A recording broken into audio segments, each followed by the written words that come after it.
Hello and greetings everybody. Welcome here to the Prog Monster. My name is Murph. I am the host of this channel, a channel dedicated to progressive rock and other forms of rock music. We're back tonight for Wednesday Night Favorites. It's going to be a little bit late tonight. I came in a little late and had to organize some stuff that I didn't expect to have to. But we're here tonight to do it anyways. I've picked out 5 albums. So we've done this particular episode twice already, or this particular type of episodes. We did 5 albums that have fantastic instrumentation, and then we did another one called 5 more albums that had fantastic instrumentation, and now we're doing another 5 albums that have fantastic instrumentation. I like all 5 of these albums, and a lot of it is for their instrumentation. Maybe a couple of them aren't the first go-to for this type of thing, but are still exceptional. So I've tried to go back to my favorite band. So before we get going, basically I'm just going to pick 5 albums that I think that are rock albums that have great instrumentation on them, and I've picked out 5. So the first one we're going to talk about tonight is this one, Rush's A Farewell to Kings. So this was the predecessor, or this was Hemisphere's predecessor. So this came just before Hemisphere's, the year before.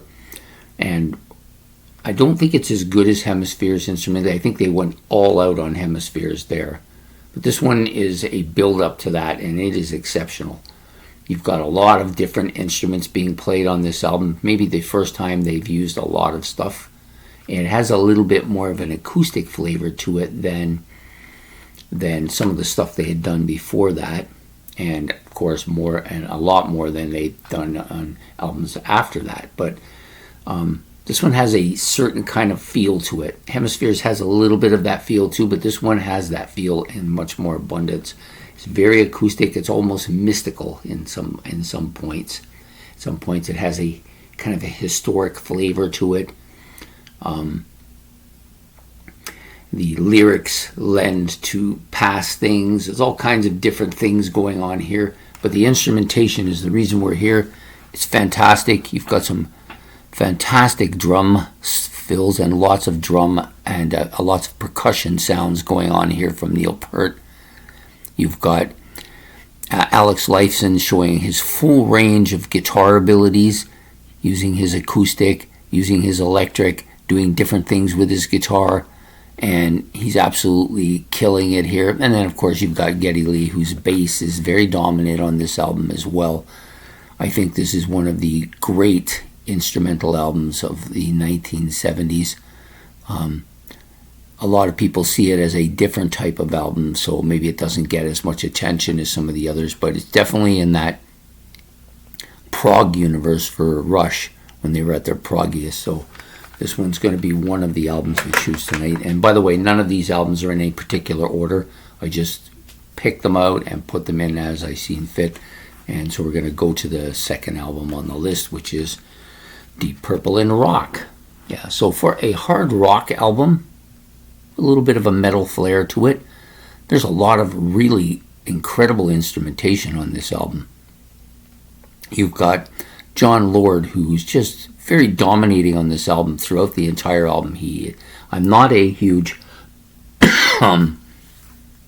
what you would call Hammond organ guy. I'm not like that, but this album is a little bit of an exception. He really does take control of a lot of the parts of all of the songs on here with his organ. Very dominating, and maybe he isn't in the same league as Rick Wakeman and Keith Emerson. Maybe he's not one of those type of guys, but he's definitely dominating for this type of music.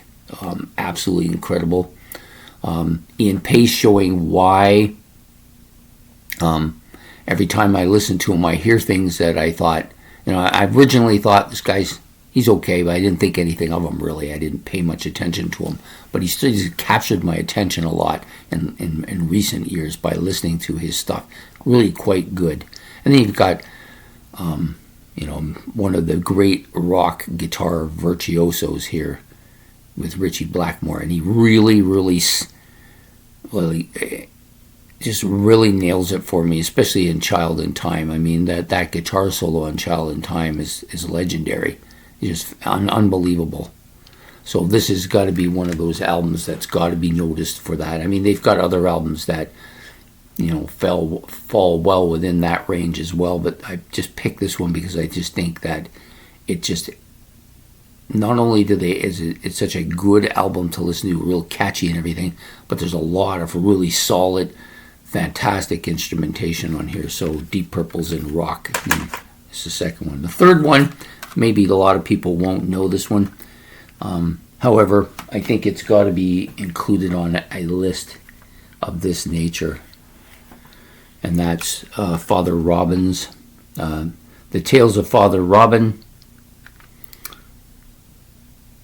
Yep, Tales of Father Robin from the Chronicles of Father Robin. Yeah, fantastic album. This is I meant to say the Tales and Songs and Tales of AOR. This is book 1, of course. Such great detail on the album, and the instrumentation is really, really great. I think the keyboards are just so dominating, and the most fantastic part about this album is that they used a lot of instruments and, you know, keyboards and stuff like that from the early 70s. Well, I think everything on here is from like 75 or before. He tried to stick with that sound, and it comes through really well. Like it really has that progressive sound from that time period, and everything is so great. I think the bass is fantastic here. Guitars is really good, but it's really a kind of a keyboard dominated sound to it. Just an absolutely incredible album, I think. As I think the other two are, well, at least the number 3 one. I haven't had a chance to own the number 2 one, so I haven't got a chance to really listen to it much other than the one time I listened to it online. The next album out, this is a band that, you know, 40 years ago, I wouldn't have thought of it as an instrument. I wouldn't have thought of it as being incredibly instrumental because I was more caught up in the catchiness of its music and the style of which it was presenting, in a kind of a poppy album too. But, you know, when you really listen to the Police's Synchronicity, there is some absolutely incredible drum stuff going on here on this album. And Sting, I think, a bit underrated as far as bass players goes. I never hear his name mentioned on these lists at all, but he nails some of this stuff and really brings out the bass on a lot of these tracks, you know. Just absolutely killing it.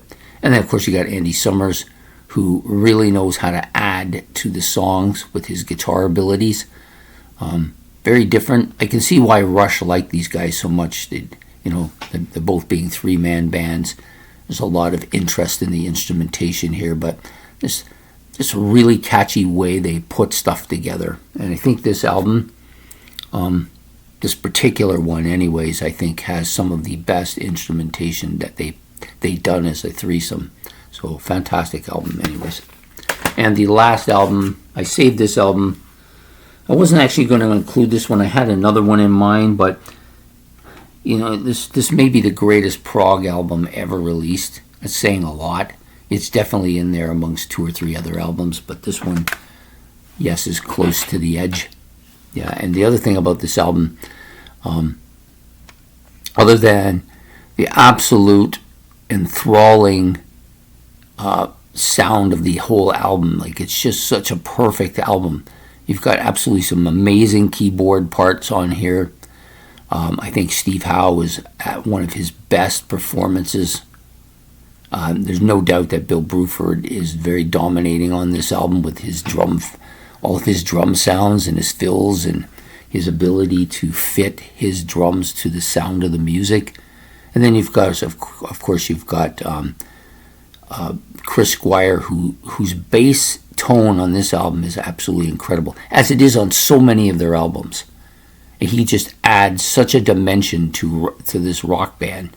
No other rock band, other than maybe Rush, has a bass player that is so prominent in the sound of their music, you know. And just absolutely, this is a killer album.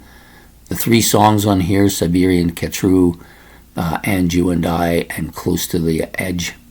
All these songs are among my favorite Yes songs and among my favorite prog songs.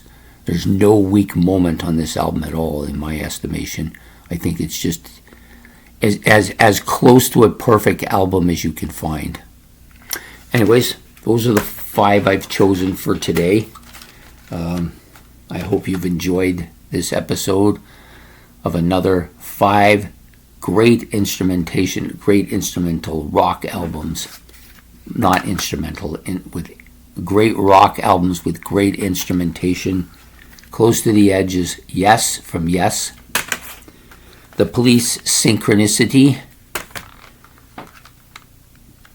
The Chronicles of Father Robin. The Song and Tales of Eowa, Book 1. Deep Purple's In Rock. And Rush's A Farewell to Kings. Those are the 5 albums I chose for tonight's episode. If you've got any comments about any of these albums, you can put them in the comment section below. Maybe you want to talk a little bit about some aspect that I didn't bring up, or maybe you want to correct something I said. That's fine. All that stuff is excellent. You can put it all in the comment section. Please don't forget to hit the like and subscribe and the notification bell.